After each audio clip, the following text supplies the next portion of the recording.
이사야 49장 14절에서 26절 말씀 가지고 오늘 함께 은혜 나누도록 합니다.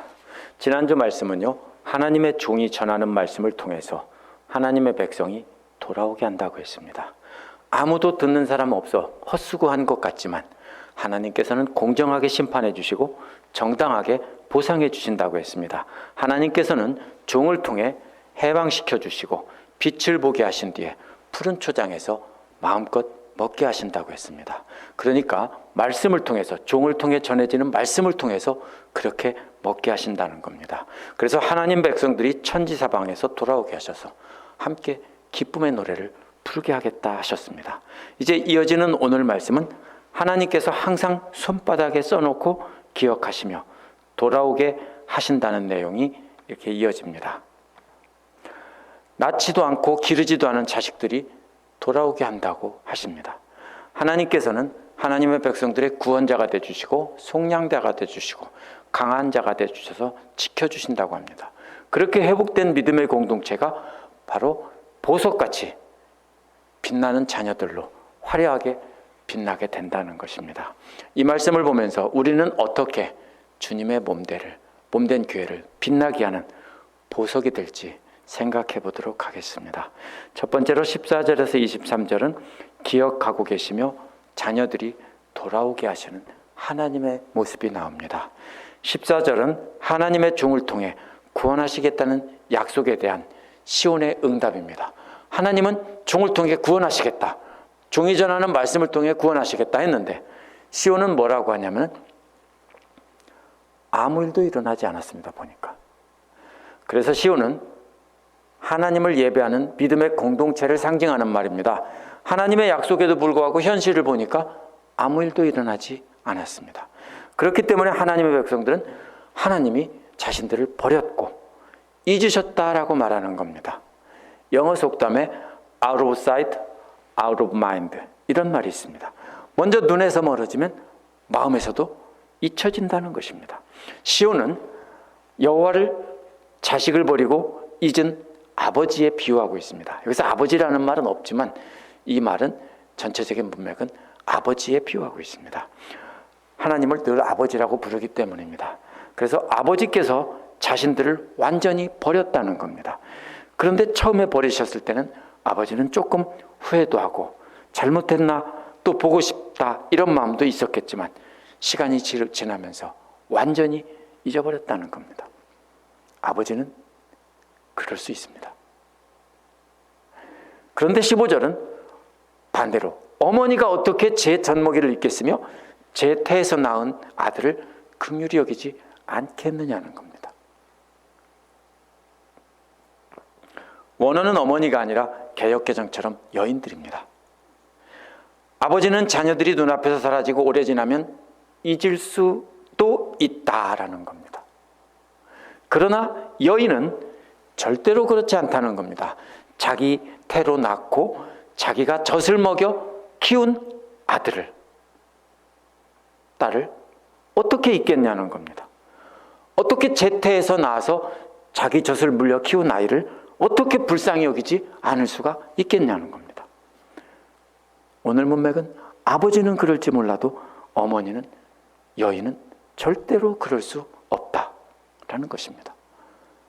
여기는 전부 여인들이니까 다 이해하시죠. 하지만 오늘 본문에서는 여인들도 그럴 수 있다라는 겁니다. 사람들의 멸시와 냉대가 두려운 미혼모는 자식을 버릴 수 있습니다. 먹고 살기가 어렵다면 자식을 버릴 수 있습니다. 자식을 키우며 산다면 살아갈 길이 없다고 생각할 때는 자식을 버릴 수 있습니다. 새 사람을 만나서 행복하게 살 길이 열린다면 자신이 낳아서 젖을 먹이던 아이도 버릴 수 있습니다.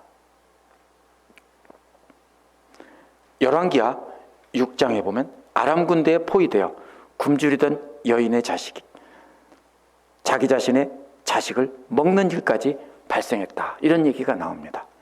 오늘 본문에서는 뭐라고 말합니까? 여인도 그럴 수 있다라는 겁니다. 비록 어머니는 그럴 수 있다라는 거예요. 여인도 그럴 수 있다는 거예요. 세상에서 어미처럼 자식을 사랑하는 사람은 아무도 없습니다. 그래서 세상에서 가장 강하게 자기 자식을 사랑하는 사람의 본보기로서 여인을 들은 겁니다.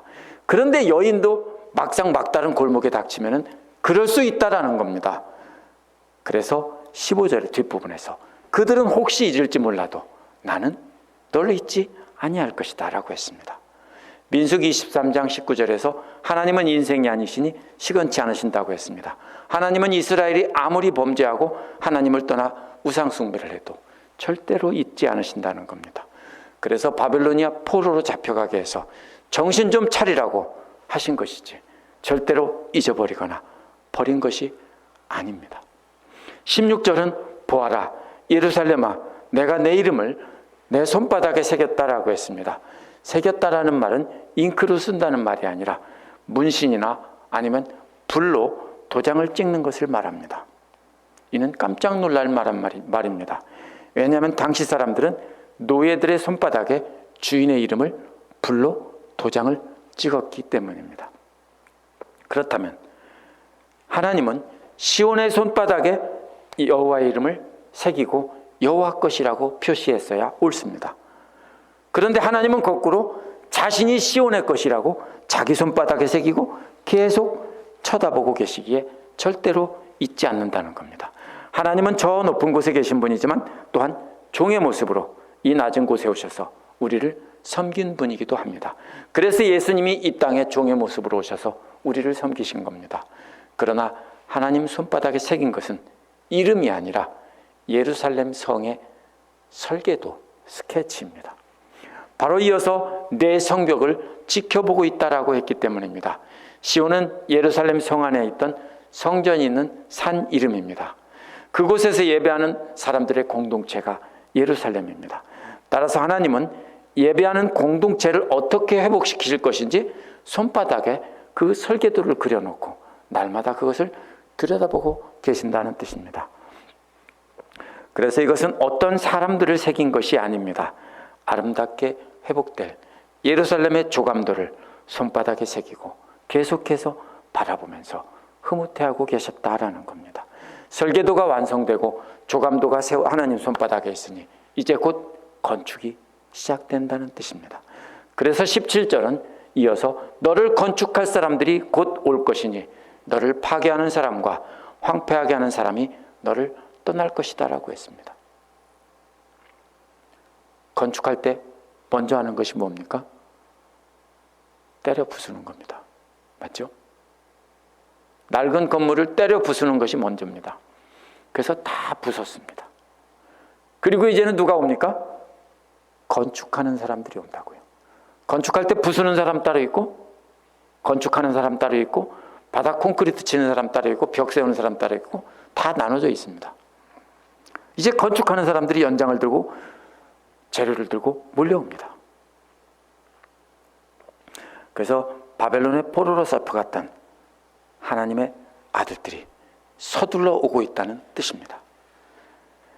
반대로 예루살렘을 파괴하고 황폐하게 하던 자들은 이제 다 떠날 것이라는 겁니다. 이제 시온은 파괴하던 자들이 다 사라지고 대신 시온을 건축하려는 자들이 시끌벅적하게 되는 장면입니다. 18절은 시온을 다시 건축할 하나님의 아들들이 돌아오는 모습입니다. 내 눈을 들어 주위를 보아라. 내 백성이 모두 모여 내게로 온다. 원어는 내 백성이 아니고 그들입니다. 그들이 오고 있는 모습을 보아라 라는 것입니다. 이제 신부가 폐물을 몸에 치장하고 자랑하듯 너는 그들을 자랑할 것이다 라고 했습니다. 무슨 뜻입니까? 시온이라는 믿음의 공동체는 무엇으로 장식됩니까? 이제 돌아올 하나님의 자녀들로 장식이 된다는 뜻입니다. 그래서 돌아올 하나님의 자녀들이 시온에게는 바로 화려하게 치장한 옷과 금, 은, 폐물인 것입니다. 이는 가장 아름답게 꾸민 신부의 모습입니다. 예루살렘이 아름답게 건축된 것이 신부와 같고 그 자녀들이 주렁주렁 매달려 있는 것이 마치 시온에 가득 달려있는 빛나는 보석들과 화려한 웨딩드레스와 같다는 것입니다. 그렇게 해서 이제 시온은 그 화려함을 자랑하게 된다는 것입니다. 시온 자체가 자랑이 아닙니다.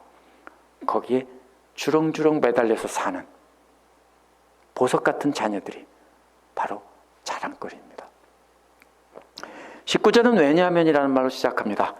내가 땅을 쳤고 황폐하게 했고 파괴했지만 이렇게 말했는데, 원어는 왜냐하면 너의 쓰레기 같고 황폐한 곳이고 파괴된 땅, 이렇게 말하고 있습니다. 하나님이 파괴했다는 데 초점이 있지 않습니다. 초점은 완전히 파괴돼서 아무것도 남아있지 않다는 데 초점이 있습니다. 이와 대조되는 구절은 왜냐하면이라는 말로 시작하면서 이제는 백성이 너무 많아 내 땅이 비좁다는 겁니다. 그러면 대조되는 그림이 뭡니까? 완전히 다 파괴돼서 쓰레기만 있고 아무도 살지 않는 쓸쓸한 시온과, 이제는 보석들이 가득 차가지고 이제는 너무 좁다라고 외치는 그렇게 북적북적 요란한 화려한 보석들이 가득한 시온이 되었다는 것입니다. 이것이 바로 시온이 그 백성을 아름다움을 자랑할 이유입니다. 어떤 모습입니까? 어떤 사람이 보석을 한두 개가 아니고 다이아를 손가락마다 10캐럿짜리 그냥 10손가락 다 끼고 목에도 주렁주렁 온몸에 가득 달고 머리에도 보석이 가득 박힌 관을 쓰고 이렇게 자랑하는 겁니다. 20절은 한때 잃은 줄만 알았던 자녀들이 내 귀에 다시 속삭이기를, 이렇게 말합니다. 원어는 이런 뜻입니다. 내가 죽었을 때 낳은 자녀들이 다시 내 귀에 대고 말한다. 이게 도대체 무슨 뜻이에요? 그래서 말이 안 되니까 이렇게 바꿔 번역한 겁니다. 예루살렘의 태가 죽었다는 겁니다. 예루살렘이 죽었습니다. 예루살렘이 멸망하고 폐허가 되었다는 뜻입니다. 그래서 그 안에는 아무도 낳을 수 없고 품어서 키울 수도 없습니다. 왜냐하면 태가 없습니다. 죽었어요, 태가. 그런데 어디선가 다 자란 아이들이 와서 다시 속삭인다는 겁니다. 그래서 예루살렘이 좁으니까 또 자녀들이 와서 엄마 넓혀주세요, 이런다는 겁니다. 집이 너무 좁아요. 이는 무슨 뜻이냐면요, 예루살렘은 멸망했는데 자라지 않은 아이들을 어디로 옮겼습니까? 태에 있는 아이들을 바벨론으로 옮겼습니다. 그래서 바벨론에서 태어난 자녀들이 지금 돌아오고 있는 겁니다. 이해가 되시죠?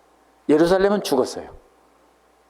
그런데 태중의 아이들이, 아직 태어나지도 않은 아이들이 씨가 바벨론으로 옮겨진 다음에 거기서 태어나서 어른이 되어서 이제 돌아오고 있습니다. 그러나 그 씨는 바벨론의 씨가 아니라 예루살렘 시온의 자식입니다. 그래서 시온은 이미 태가 죽었는데 죽은 태의 뱃속에 있는 그 새끼를 바벨론으로 하나님께서 옮겨 놓으셨다가 바벨론이라는 대리모가 키워서 낳아서 젖먹여서 다 키운 다음에 돌려보내고 있는 장면입니다. 그들이 돌아와서 엄마한테 대고 예루살렘이 너무 좁아요, 예루살렘을 넓혀주세요, 이렇게 말한다는 겁니다. 21절은 여인으로 비유된 시온성 곧 예루살렘 성이 기쁨에 넘쳐서 자신의 마음속에 말하는 독백입니다. 혼자 짓거리는 겁니다. 누가 나에게 이 아이들을 낳아주었는가? 나는 자식도 잃고 더 낳을 수도 없었는데 라고 했습니다. 여기도 빈궁마마 계시죠? 제 안에도 빈궁마마예요. 그런데 어디선가 제 안의 새끼를 낳아가지고 새끼가 와서 다 커서 엄마 그런다는 겁니다. 어떻게 해서요? 오늘날로 말하면 그런 식입니다. 그 난자를 보관해 놨다가 그것을 다른 데서 키워가지고 낳아서 다 커서 와서 엄마라고 부른다는 겁니다. 어떻게 이런 일이 있을 수 있습니까? 이와 비슷한 얘기가 어디 나옵니까? 룻기에 나옵니다. 나오미에 비유할 수 있습니다. 나오미는 자식이 다 죽었고 자신의 때도 다 죽어서 더 이상 자식을 낳을 수 없습니다. 남편도 죽고 다 죽었습니다. 그런데 보아스가 며느리 룻을 취해서 아들을 낳아준 것입니다. 그 아들이 바로 누구 아들입니까? 이제는 나오미의 아들이 된 겁니다. 물론 상황은 다르지만 유대인들은 그렇게 같다라고 생각했습니다. 그래서 룻기 4장 16, 17절에 보면 나오미가 그 아기를 받아 자기 품에 안고 어머니 노릇하였다. 이웃 여인들이 그 아이에게 이름을 지어주면서 나오미가 아들을 보았다라고 환호했다라고 되어 있습니다. 예루살렘은 바로 그렇게 모든 것을 다 잃고 아무것도 없어지고 남편도 없고 자식도 없고 소망도 없던 이 나오미가 돌아와서 자식도 얻고 유산도 다시 회복하고 모든 것을 회복한 모습과도 비유할 수 있습니다. 예루살렘은 포로가 되어 버림받았는데 누가 이 아이들을 키워주었습니까? 그래서 이 아이들이 어디서 왔습니까? 라고 합니다. 낳지도 않았는데 엄마라고 부릅니다. 그래서 22절에 보면 하나님께서 이렇게 대답합니다. 내가 뭇민족을 손짓하여 부르고 뭇백성에게 신호를 보낼 터이니 그들이 내 아들을 안고 오며 내 딸을 업고 올 것이다. 이런 말입니다. 엄마를 몰래 앉혀놓고 사방에 있는 사람들에게 다들 시온의 딸들을 다 아들들을 안고 있어. 그러다가 자 시작하면 무대 뒤에서 한꺼번에 쫙 나오는 장면입니다. 그래서 모두가 다 엄마라고 부르는 겁니다. 하나님께서 대리모를 시켜서 낳게 하시고 키우게 하셔서 예루살렘의 품에 안겨주었다라는 것입니다. 물론 실제로 아이 낳는 얘기라고 생각하시면 안 됩니다. 이제 예루살렘이 회복되는 장면을 그렇게 비유적으로 말한 것입니다. 23절은 왕들이 내 아버지처럼 될 것이고 왕비들이 내 어머니처럼 될 것이다 라고 했습니다. 그런데 이상하게도 그들이 땅에 대고 내게 엎드릴 것이고 내 발에 먼지를 닦아줄 것이라고 했습니다.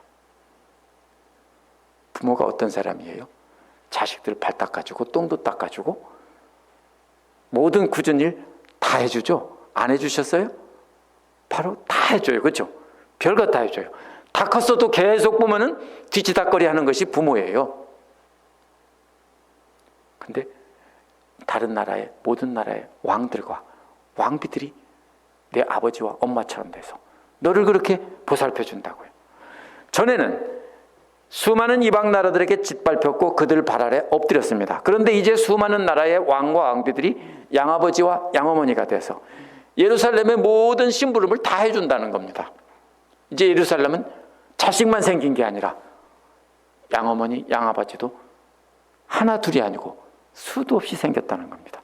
완전히 파괴된 폐허 속에서 외롭게 홀로 남아있던 시온은 이제 자녀들이 주렁주렁 보석처럼 빛나고 이제는 양아버지, 양어머니가 온 세계의 왕과 왕비들이 다 양부모가 돼서 이제는 부모도 수도 없이 많고 자식들도 수도 없이 많은 찬란하게 빛나는 보석과 같이 회복된다는 겁니다. 또 이어서 내가 주인 줄 알 것이다. 나를 믿고 기다리는 사람은 수치를 당하지 않는다라고 했습니다. 예루살렘은 그 모든 일을 하시는 분이 하나님이라는 것을 알게 된다는 것입니다. 하나님을 믿고 기다리는 하나님의 자녀들은 세상에 어떤 힘이나 권력도 두려워할 필요가 없다는 겁니다. 그러니까 우리는 세상 어떤 사람들이 우리 보고 뭐라고 해도 전혀 두려워할 필요 없습니다. 왜요? 만왕의 왕이시고 만군의 주이신 하나님께서 우리 아버지가 되시기 때문입니다. 두 번째로 구원자와 속량자와 우리의 강한 자가 되시는 하나님의 이야기가 24절에서 26절에 나옵니다. 24절은 이제 적군에게 빼앗긴 전리품을 빼앗아올 수 있느냐, 폭군에게 사로잡힌 포로를 빼내올 수 있느냐 묻는 겁니다. 원하는 첫째 질문은 강한 자에게 빼앗긴 것을 빼앗을 수 있느냐? 라고 했습니다. 빼앗긴 것과 빼앗는다는 말이 같은 말입니다. 그래서 빼앗긴 것을 빼앗아올 수 있느냐 이렇게 뭐라고 하죠? 아재 개그라고 하죠. 이렇게 해서 기억하도록 하는 겁니다. 하나님의 능력이 아니면 어느 누가 빼앗긴 것을 다시 빼앗을 수 있냐는 거죠. 없어요. 하나님의 능력이 아니면 포로로 잡힌 사람을 다시 도망쳐서 돌아오게 할 수 있느냐? 없다는 거예요. 14절에서 주님께서 나를 버리셨고 주님께서 나를 잊으셨다고 말한 것에 대한 반박입니다. 아무 누구도 어느 누구도 하나님의 품에서 그 백성을 빼앗아갈 수 없다라는 겁니다. 그러니까 버린다는 것은 말도 안 된다는 겁니다. 하나님은 어떤 경우에도 상황이 어려워서 눈물을 머금고 자식을 버리는 그런 일은 없다라는 거예요. 아무도 빼앗아갈 수 없어요. 하나님은 절대로 그 백성을 버리지도 않았고 잊지도 않았고 계속 품고 양육하고 계셨다는 겁니다. 25절은 이사야의 말이 아니고 주님께서 말씀하신 것이라고 분명히 밝힙니다. 주님께서 하신 말씀은 내가 적군에게서 포로를 빼오겠으며 폭군에게서 전리품을 빼앗아오겠다라고 했습니다. 아무도 하나님 품에서 빼앗아갈 수 없다라고 했는데 이번에는 하나님께서는 어떤 강한 자들에게서도 그 백성들을 빼앗아오고 전리품도 다 찾아올 수 있다라고 했습니다. 24절은 전리품을 먼저 말하고 포로를 나중에 말했는데 25절은 포로를 먼저 말하고 전리품을 나중에 말합니다. 전리품이 중요합니까? 포로가 중요합니까? 잡혀갔던 아들, 딸이 돌아오는 것이 중요합니까? 아니면 재산 다시 찾아오는 것이 중요합니까? 아들, 딸이 중요하죠.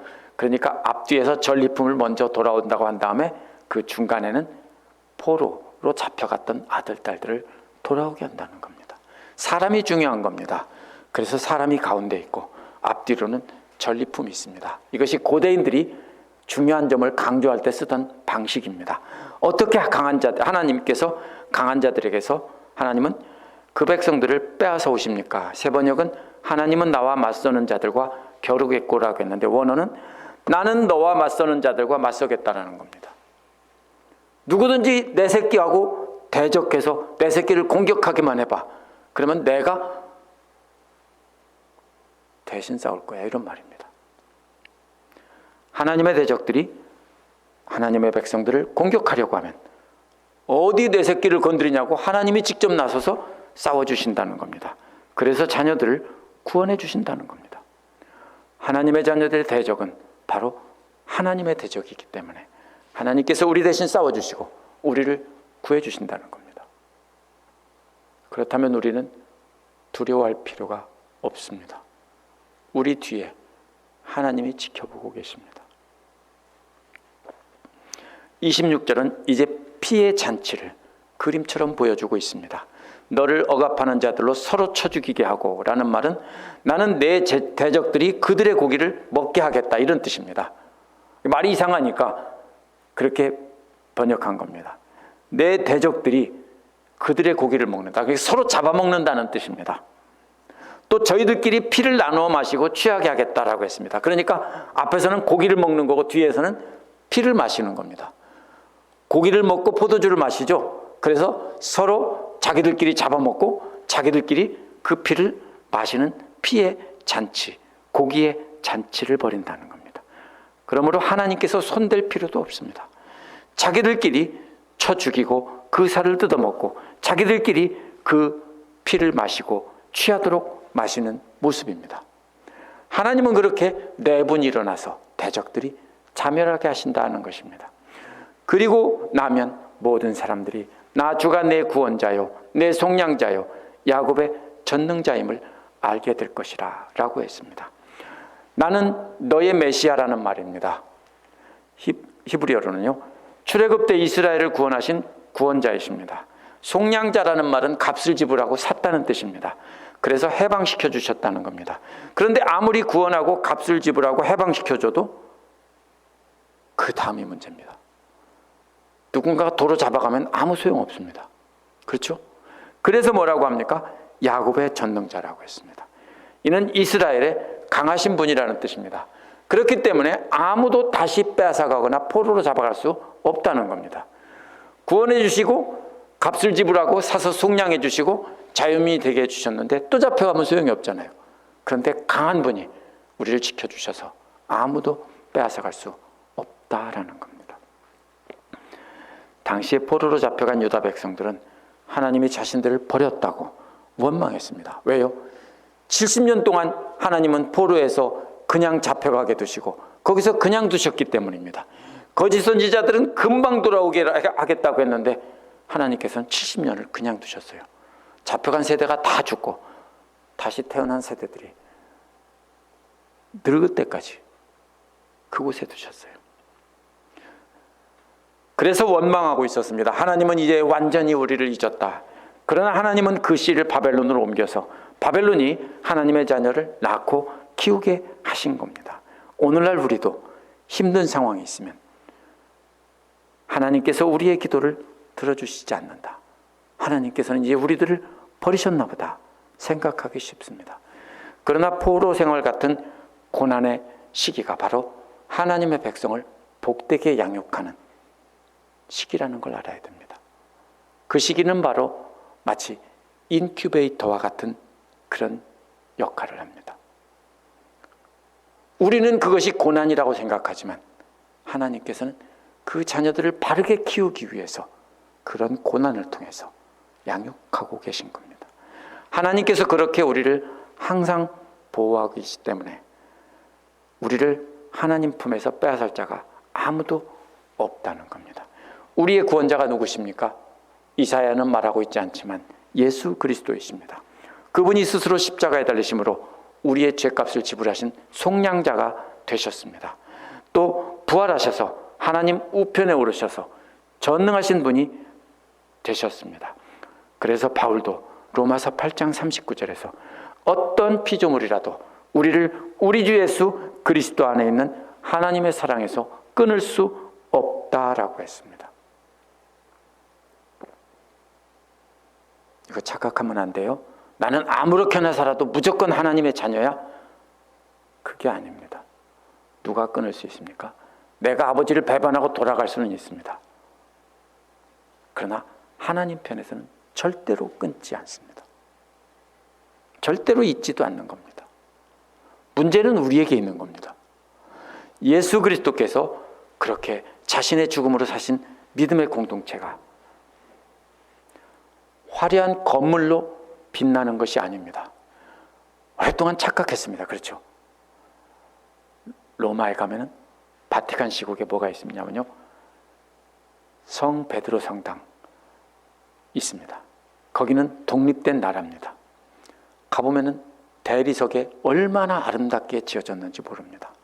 지금 가도 눈이 부십니다. 사람들은 그 건물이 하나님의 영광이라고 생각하고 그것이 바로 교회의 영광이라고 생각했어요. 착각이에요. 역사적으로 수많은 교회들이 그렇게 지었어요. 근데 초대교회는 반대로 어때요? 건물이 없었어요. 가정에서 모였어요. 어디서 모였냐면요, 넓은 안뜰이 있는 부잣집에서 대부분 모였어요.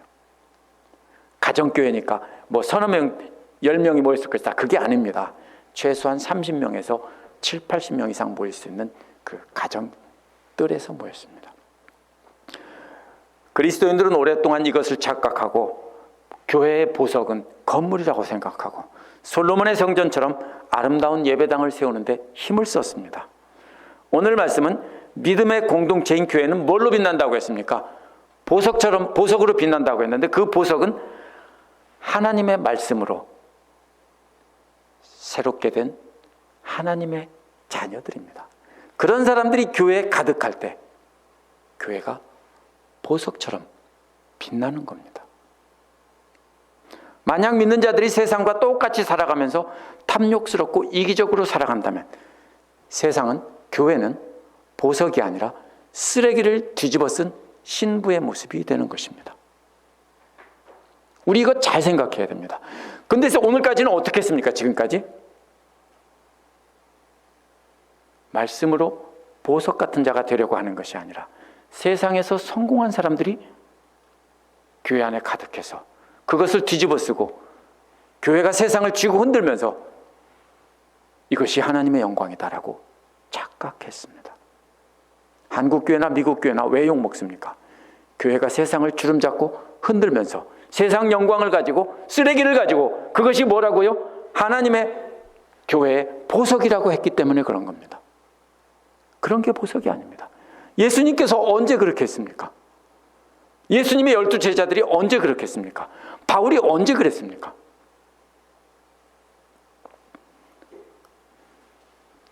하나님의 구원의 은혜를 알고 예수 그리스도의 명령을 따라 원수까지도 사랑하며 낮은 자리에서 섬기는 자들이 가득하면 바울이 뭐라 하겠습니까? 고린도전서에서 우리는 쓰레기인데 너희들은 왕처럼 되었구나. 너희들도 우리처럼 함께 쓰레기가 되어 진짜 왕노릇 안 할래? 그랬잖아요. 근데 우리는 자꾸 뭐를 하려고 합니까? 교회에서 보석 노릇을 하려고 하지 않고 자꾸 쓰레기 왕 노릇을 하려고 하기가 쉽습니다. 교회 그렇게 세상에서 쓰레기로 가득 찰 때 하나님 보실 때는 아름다운 보석으로 장식된 신부가 되는 것입니다. 우리 각자가 바로 그렇게 몸된 교회를 섬기는 빛나는 보석이고 세상 사람들 보기에는 쓰레기가 되지 않겠습니까? 함께 기도하겠습니다.